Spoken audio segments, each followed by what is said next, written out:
अस्सलाम वालेकुम दोस्तों, मेरे चैनल को सब्सक्राइब करें ताकि आपको हर नई वीडियो मिल सके और बेल आइकॉन को भी प्रेस करें ताकि आपको बर वक्त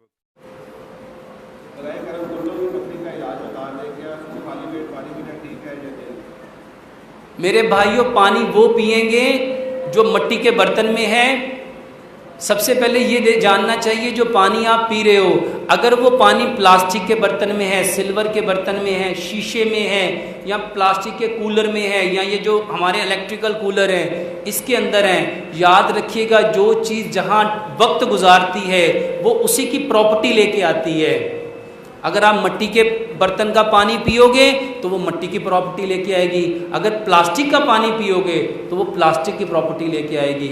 मेरे भाइयों, प्लास्टिक के अंदर पड़ा हुआ पानी, ये कूलर के अंदर पड़ा हुआ पानी, इलेक्ट्रिकल कूलर के अंदर पड़ा हुआ पानी, ये जो मेटल के अंदर पड़ा हुआ पानी, ये पानी नहीं पीना चाहिए। जो मिट्टी के अंदर में पड़ा हुआ है पानी वो पी सकते हैं।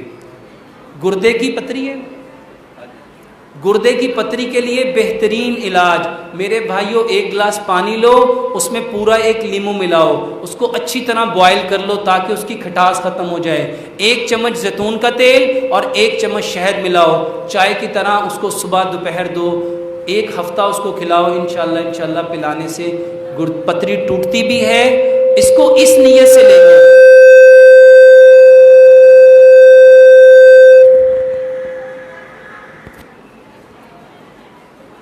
ये जैतून का तेल और शहद इस नीयत से लेंगे कि अल्लाह सुब्हानो ताला ने कुरान में जैतून की कसम खाई है और शहद के बारे में, बल्कि हदीस भी है जैतून के बारे में, जैतून के तेल को पियो भी और जैतून खाओ भी और जैतून के तेल की मालिश भी करो क्योंकि ये मुक़द्दस दरख्त का तेल है। और शहद के बारे में अल्लाह सुब्हानो ताला ने कुरान में फरमाया इसमें शिफा है।